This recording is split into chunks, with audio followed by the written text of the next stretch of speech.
15 minutes for. But Cathaoirleach, I'm sharing with Deputy Crowe as well. It would be tempting to respond to the leader of Fianna Fáil, and I've said this several times in terms of European Council statements and post-European Council statements. About 1/4 or 1/3 of the Fianna Fáil leader's contribution is to attack Sinn Féin. He doesn't attack any other opposition party, and of course he does that because of the electoral threat that Sinn Féin poses. But just so he's under no illusions, we're not above criticism.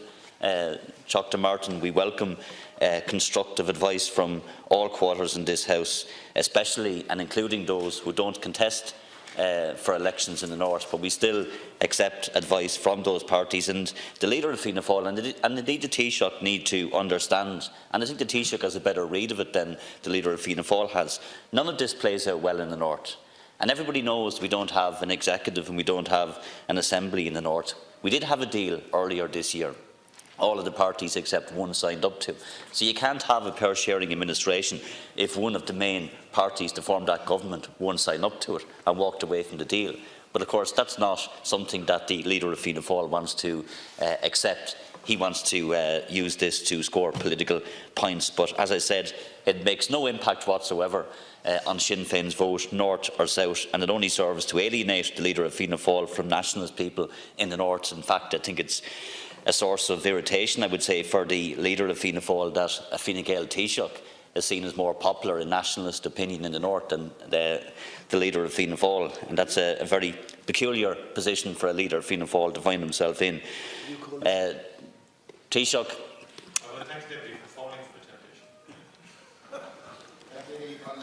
I saw there warranted at least some response. Taoiseach, I said earlier that it's extraordinary that we're 100 days away from Britain leaving the European Union. We have a withdrawal agreement in place. We all collectively, as Dr. Martin were one thing I do agree with him on in terms of his contribution, was that there was cross-party support in this House for the Taoiseach and the Irish Government getting a deal and getting the withdrawal agreement in place.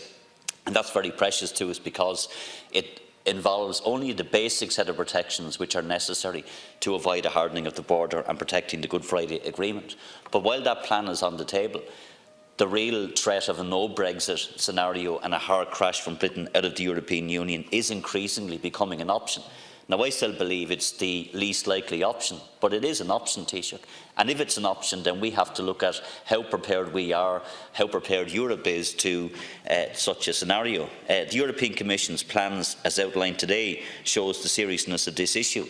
It opens by saying, and I quote, "Contingency measures should not replicate the benefits of membership of the Union, nor the terms of any transition period, as provided for in the draft withdrawal agreement." It then goes on to say that with regards to those measures, they should not remedy delays that could have been avoided by preparedness measures and timely action by the relevant stakeholders. There are a couple of concerns raised by these statements, Taoiseach, from the European Union. The first is that they appear on the face of it to say that the North will not be treated differently from Britain in the event of a hard Brexit.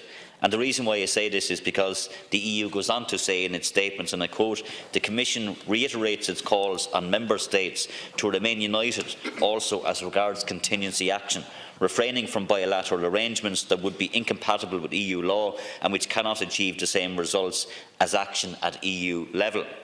Minister, you need to clarify, or Taoiseach, you need to clarify for the House, is the EU saying that in the event of a hard Brexit, the border on the island of Ireland will be subject to the same checks and rules as those that will apply to Gibraltar or those that apply to Calais? If this is the case, this will be completely unacceptable. We cannot allow a situation, Taoiseach, where the border on the island of Ireland becomes denormalised, that we slip into the past. And people do have real concerns in relation to what will happen in a no-deal, hard crash scenario. And I can somewhat appreciate, Taoiseach, and I've put these questions to the Taoiseach as well, that the government doesn't want to talk up a hard crash. Nobody wants to. I said at the start, I see it as the least likely option. But people and businesses and those who are concerned about Brexit do want to know what would happen in such a scenario. We know that World Trade Organization rules would kick in, but what would the government do in the immediate aftermath of a hard crash? Would the government, for example, impose a hard border? Would Europe force the Irish government to impose a hard border? What would it look like? If it wasn't prepared to do it, then what would be the negotiations that would have to happen with Britain and the European Union to have some other agreement that would avoid a hard border or a hardening of the border? And these are real issues that businesses, that farmers, that citizens who live either side of the border are worried about, because in a hard crash scenario, if there is any disruption to the movement of goods or services or people, that is going to have a real difficulty for people who live on the island of Ireland. Taoiseach, whether or not we have a soft or a hard Brexit, and we all want to see the softest of Brexits. In fact, if you look at the House of Commons and you look at the position of the opposition parties and some of the more pro-European members of the Tory party, there is, in my view, a majority in the House of Commons for Britain staying in the customs union and elements of the single market.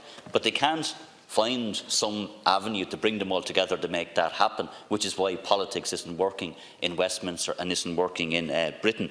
But irrespective of what happens, and we all hope that we have the softest of Brexits, it's still going to have implications economically, socially and politically for the island of Ireland, and indeed for this state as well.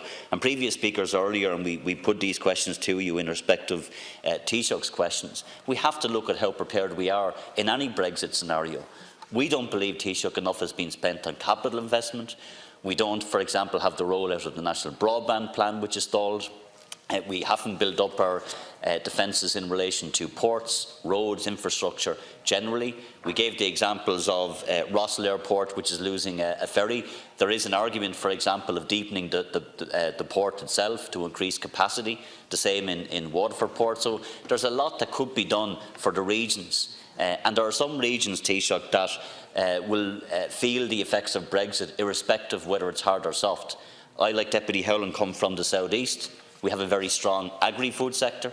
A lot of companies who operate in the South East and elsewhere export to Britain, export to the European Union.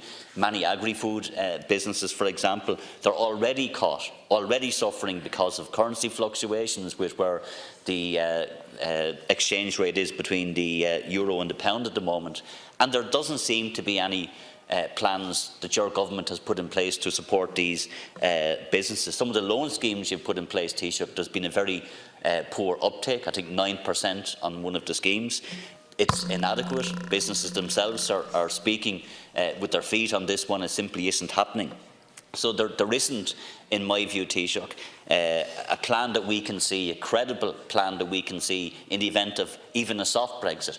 And it worries me even more in the context of a hard Brexit, what plans are in place. So I do look forward to the Taoiseach publishing proposals, I think, tomorrow, and we'll mull over those, and we will have to early in the new year have a debate on those issues, Taoiseach.